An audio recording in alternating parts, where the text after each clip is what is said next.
Olá, tudo bem? Estamos aqui fazendo esse ao vivo para tirar algumas dúvidas dos nossos alunos que estão na EAD, sbpi.org.br. É uma alegria muito grande, meu nome é Paulo Bregantin, eu estou aqui substituindo a Fátima, que a professora Fátima hoje está dando um curso presencial de regressão e hipnose, que eu indico você fazer. Você pode olhar na nossa página da IAD.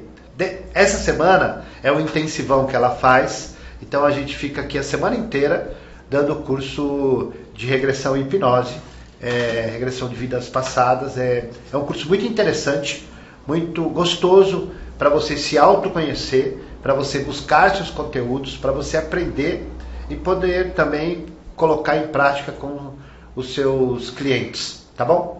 É uma alegria estar aqui com vocês. Eu tenho algumas perguntas da semana passada. A Aninha está aqui comigo. Boa tarde, Aninha.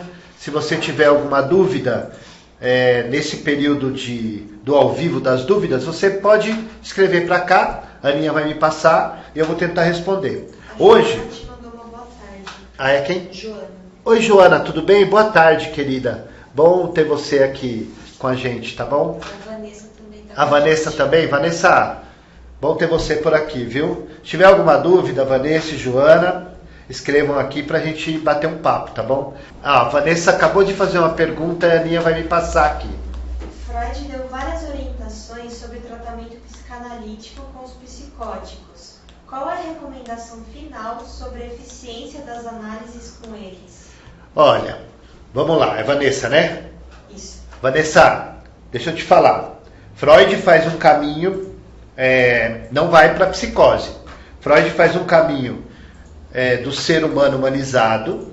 Então ele começa a trabalhar o ser humano e ele vai até a neurose. Tanto é que ele vai chegar naquelas 3 fases que a gente conhece, que é oral, anal e fálica. Então, e ele vai chegar às 3 principais neuroses. A primeira, na fase oral, é quando a criança é histérica, então a neurose histérica. A segunda, na fase anal, e a da fase fálica, né? Então, nós temos os tipos de neurose que Freud vai tratar. A neurose, ele não vai tratar a psicose. A psicose ele vai colocar como não houve a castração. Porque na neurose você tem que ter a castração. Então você tem o tripé do Édipo para poder tratar. E na psicose, segundo Freud, a pessoa não tem a castração. Não tendo a castração, ela vai caminhar para aquilo que ele vai chamar de perversão. Ou seja, o neurótico, ele resolve tudo na cabeça dele. Ou seja, ele tem vontade de matar alguém, mas ele faz alguma coisa semelhante, ele vai usar um mecanismo de defesa semelhante e não executa aquilo. Enquanto que o psicótico não, ele vai executar aquilo.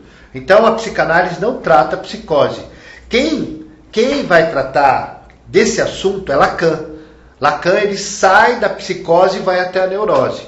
Mas Freud não. Freud vai trabalhar que a psicose, e hoje ela é uma patologia, você tem que tomar medicamento, tem que ter um acompanhamento médico, e a gente pode fazer um trabalho de coadjuvante, né?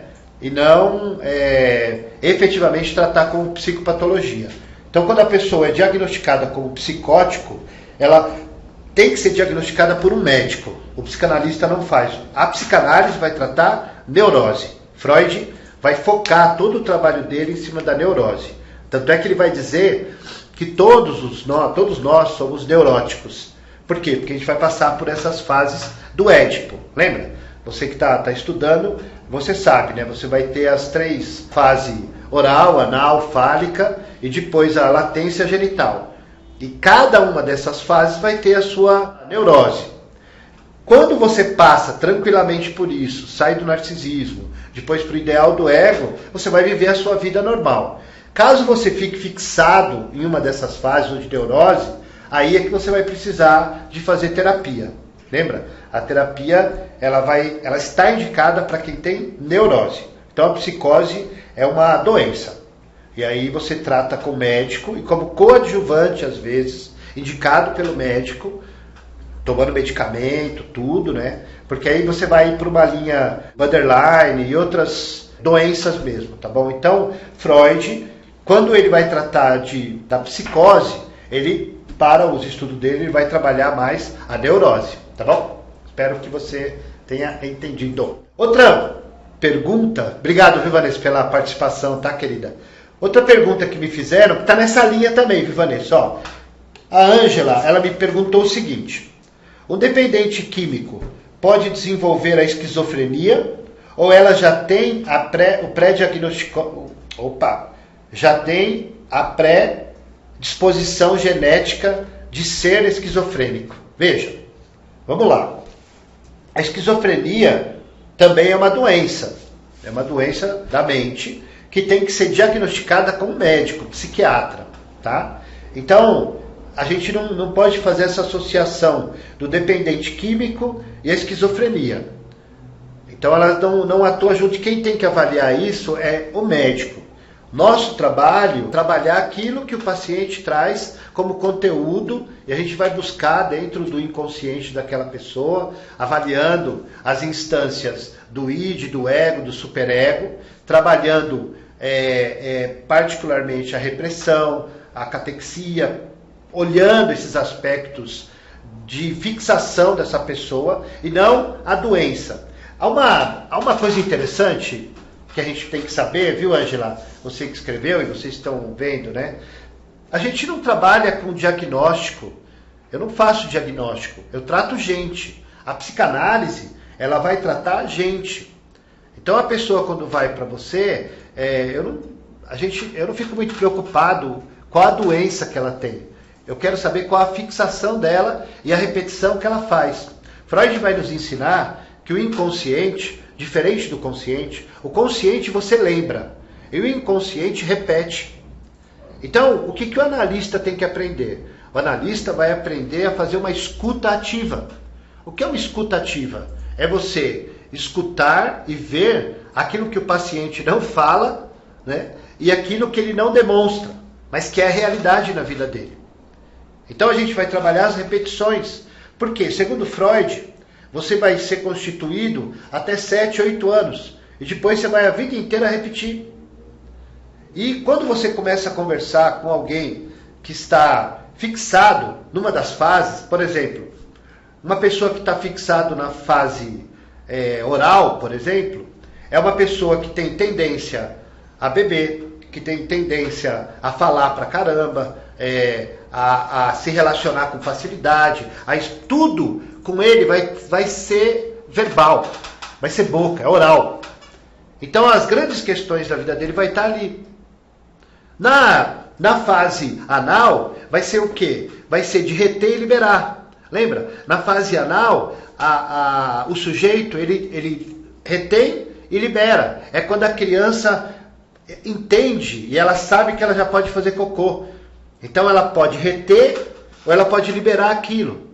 Então o que vai? Essa pessoa normalmente é uma pessoa que vai reter muito dinheiro ou vai ser muito mal aberta. É aquela que vai tomar conta de tudo ou não quer tomar conta de nada, entendeu? Da sua vida.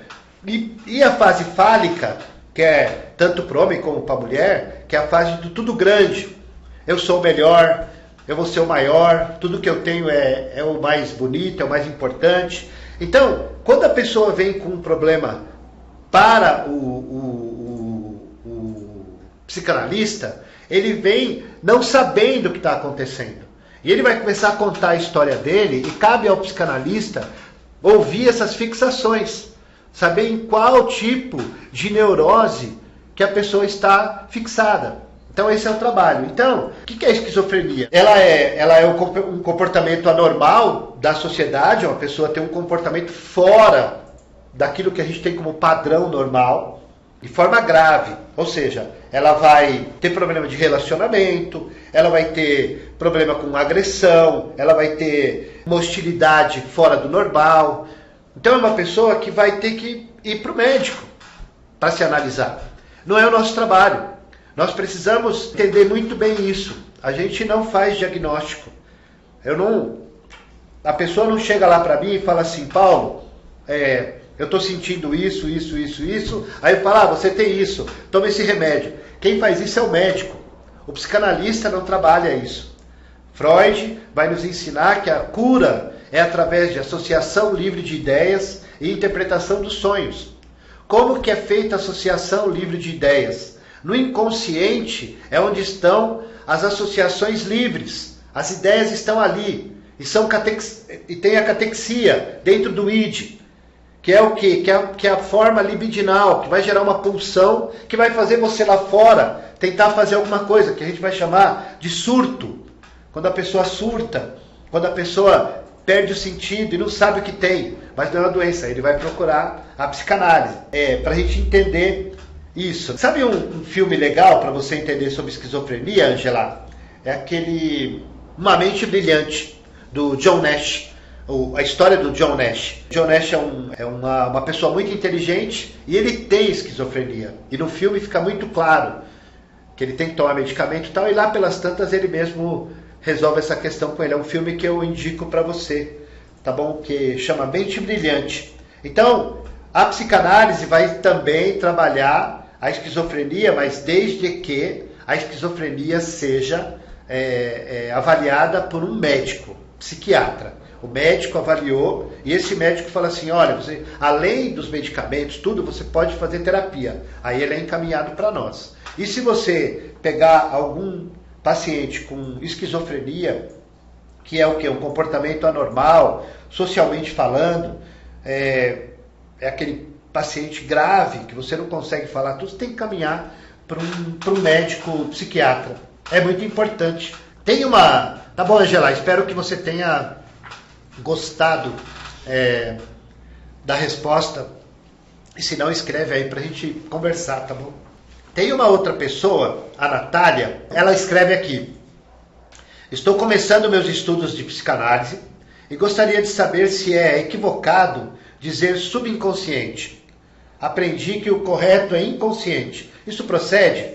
Veja, Natália, é o seguinte: a palavra subconsciente é muito usada na psicologia. Freud, se você quiser dar uma lida, no volume 12, Freud tem um artigo que chama Inconsciente. Se você quiser, pode até pôr no Google, Inconsciente, entre parênteses, 1915, que já vai cair logo o artigo. É um artigo interessante que ele vai colocar as bases do inconsciente segundo Freud.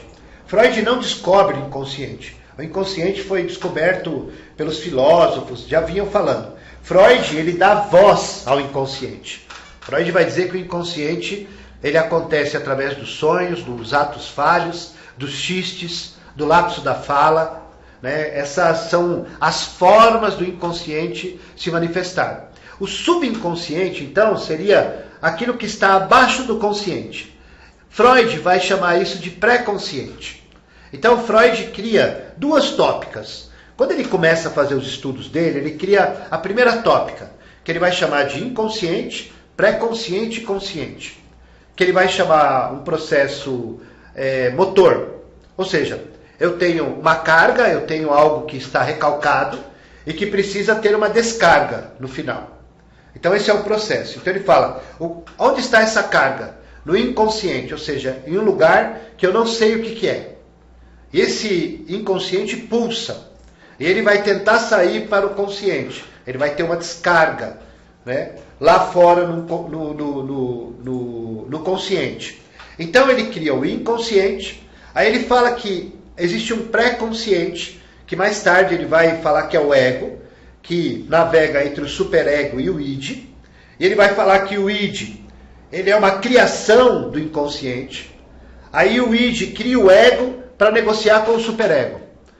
Então, na estrutura psíquica de Freud, não cabe a palavra subconsciente. E lá pelas tantas, ele não utiliza essa palavra. Freud vai usar a palavra inconsciente, pré-consciente e consciente. Na primeira tópica. Na segunda tópica, ele vai chamar de id, ego e superego. O id sendo a forma dentro do inconsciente, que é aquilo que é catexado, é ali, que tem toda a energia libidinal. O id vai criar o ego para negociar com o superego sendo todas as leis e regras. Essa é a a teoria primeira e segunda tópica de Freud. E ele não fala do subconsciente. Então, em psicanálise, a gente usa a palavra inconsciente, pré-consciente e consciente. O inconsciente é onde eu não sei, não tenho acesso nenhum. O pré-consciente é uma memória que eu tenho um pouco de acesso, e o consciente é onde eu tenho acesso. E a gente não fala de subconsciente. Então, procede o que você falou, a gente usa inconsciente. Tá bom? Natália, tem mais alguma pergunta? Tem da Joana. Na aula de ansiedade e mecanismos de defesa do módulo 1, Freud parte 2. Ansiedade é uma resposta ao perigo e também ao desamparo diante do surgimento do perigo, causando uma manifestação física mais amena da mesma manifestação física, que poderá acontecer se o perigo se concretizar. No caso da psique, o perigo real passa a ser uma punição do superego. Sim. A ansiedade funciona como um sinalizador para o ego de que as coisas não estão indo bem e que o perigo é iminente, sendo real ou não. Agora a pergunta: o medo de não ser amado, por exemplo, vem do superego? Qualquer medo vem do superego? O id não tem medo que seus desejos não sejam concretizados, certo? Quem que é? Medo... Não, quem que falou? Joana. Joana. Oi, Joana. Como que funciona? Nós temos o que rege a gente, né? Nós somos regidos de interno e externo, segundo Freud. Nós temos o interno, né? E nós temos o externo. Então nós temos no interno, ele vai chamar de princípio do prazer. E o externo, o princípio da realidade. Então, eu tenho o ego para trabalhar exatamente nesses dois mundos. Então eu tenho dentro de mim tudo aquilo que foi recalcado, tudo aquilo que foi um desprazer tremendo da minha vida, tudo que é desprazer vai para o meu inconsciente. Tudo vai para lá. E tudo que não é desprazer, eu negocio aqui fora na realidade. Então quando você fala do medo, quando eu tenho... Como que o inconsciente se manifesta no consciente? Através de representação. Então ele vai pegar fragmentos dessa ideia de catexia e vai chegar aqui fora através de representação. Então o medo, você tem dois tipos de medo. Você tem o medo que é fisiológico, que desencadeia um processo dentro de você, que vai liberar hormônios, vai liberar cortisol, vai liberar adrenalina, e você vai ficar atento. Ou seja, vou te dar um exemplo. Por exemplo, você está andando na rua e você vê um cachorro e você tem medo. Aí você dá aquela parada, aí você tem todo um processo dentro de você, elaborando o que eu vou fazer. Eu vou fugir, eu vou atacar, eu vou ficar. Aí eu vejo que o cachorro é calmo, aí a acetilcolina é liberado e você diminui e você está ali. Então o medo te mantém ativo e impulsiona você para frente, né? Agora, você tem o medo psicológico, que dentro do aparelho psíquico, ele está em algo recalcado teu, que vai trazer uma representação aqui e você não vai saber de onde vem. Aí você tem que fazer terapia. É exatamente isso. Você fala assim, eu tenho medo de não ser amado. Aí a minha pergunta para você, Jorge, de onde vem isso? Se você falar, eu não sei de onde está vindo, Paulo. Né? Então a gente precisa conversar com você. Você vai começar a falar de você para mim. Eu, através da escuta ativa, né, de prestar atenção nas suas repetições, aonde? No seu ato falho, nos seus sonhos, nos seus xistes, na sua forma de falar, a língua, a forma de você se comunicar. A gente vai entender o porquê que está acontecendo isso. E aí você mesmo vai ter um mecanismo para entender. Entendendo da onde veio a causa, você diminui esse medo que você tem. Mas aí cada caso é um caso. Lembra? A psicanálise, ela trabalha a subjetividade. Como eu falei desde o começo, tá legal isso aí. A gente às vezes, a gente quer ser médico. E nós não somos médicos. O médico, quando você chega a falar com o médico, você fala assim, doutor, eu estou com o nariz entupido, eu estou com a garganta dolorida, estou com dor no corpo e um pouco de febre. O médico vai olhar e falar assim, esse quadro seu pode ser uma virose e você está com gripe, por exemplo. Ou uma pneumonia. Ele vai dar um diagnóstico e depois do diagnóstico ele passa um remédio, te dá o remédio, você vai para a farmácia, compra e vai para casa e melhora. Nosso trabalho não é assim. Quando a pessoa fala para mim, eu estou com o nariz entupido, com dor na garganta, eu falo, pera, o que é para você estar com o nariz entupido? E aí você vai começar a falar comigo. E aí nós vamos tentar ir buscar a causa disso. Ou eu vou perguntar, é relevante para você o seu nariz estar entupido? Você fala, não, então vamos falar de outra coisa. Eu não faço diagnóstico. O psicanalista não faz diagnóstico. Então, Joana, o medo, ele tem a ver com isso que o Freud falou, a ansiedade. Na verdade, o que é a ansiedade para Freud? É um desejo. O que é um desejo? O desejo está onde? Está no princípio do prazer. Está no id. Está cheio de energia, que vai jogar para fora. Então eu tenho a catexia. Qual é a principal anticatexia que existe? A repressão. Quem que dá a repressão para nós? O superego. Então eu tenho uma catexia querendo sair, uma energia querendo sair, e uma repressão falando não. Aí eu coloco o ego nesse negócio. Como que funciona isso? Através da terapia. Cada pessoa, através da terapia, vai se auto-entender. E vai entender o mecanismo de defesa que ela usa para se proteger. E ver se aquilo é bom ou ruim. Então, e somente dentro do aparelho psíquico de Freud, que vai existir o id, o ego e o superego. O id, o ego e o superego está dentro do aparelho psíquico de Freud. E ele acaba criando o inconsciente, o pré-consciente e o consciente. É toda uma teoria. Então a gente tem que trabalhar. Então, a ansiedade é o que para Freud? É um desejo. O desejo está onde? Está no princípio do prazer. E ele tem que fazer o quê? Chegar no princípio da realidade. Como? Ela vai chegar através de uma representação. E essa representação, ela vai ter o quê? Ela vai ter a repressão, ela vai ter a opressão, ela vai ter uma série de... Da onde vem isso? Vem do ideal do ego. Da onde vem o ideal do ego? Quando você passa pela fase oral, anal, fálica, entra tipo um narcisismo primário, secundário, e aí você recebe o superego sendo o ideal do ego. O que é o superego que se transforma no ideal do ego? São todas aquelas coisas que o seu pai te ensinou. Sabe quando você recebe? Quando a criança fala assim, mamãe, eu já sei. Eu já sei que eu não posso comer com a mão. Mamãe, eu já sei que quando eu entro no carro eu tenho que pôr o cinto. Quando a criança começa a falar isso, ela já recebeu dos pais dela, ou daqueles que cuidaram dela, toda a parte do superego, ou seja, ela já sabe. Mas aí ela já está criando o ideal do ego. Ela está falando assim, eu sei, mas eu vou fazer quando eu quiser.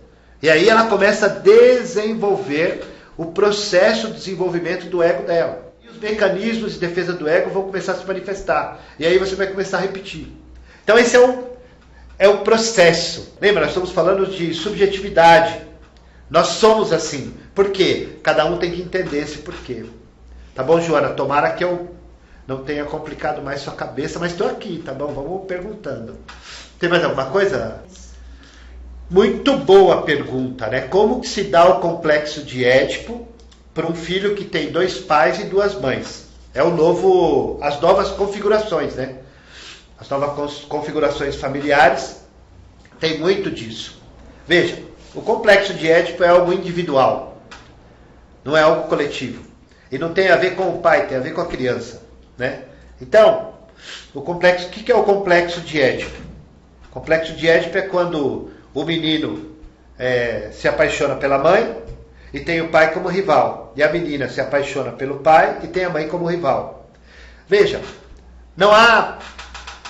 a criança, o sujeito, a criança, ela vai eleger quem é o pai, quem é a mãe dela. Ela que elege. Então, não necessariamente é essa função que você... não é o pai biológico, mas é aquele que se transforma o pai para aquela criança. É a referência de pai e a referência de mãe que essa criança vai desenvolver o complexo de Édipo. Então, o Édipo está dentro da pessoa e não fora. Por exemplo, imagina uma criança que, nesse processo que nós estamos vivendo, triste, lá na Síria, em outros países, onde o pai e a mãe da criança morrem. e a criança fica só, né? O que vai acontecer? Essa criança vai ser criada e cuidada por alguém.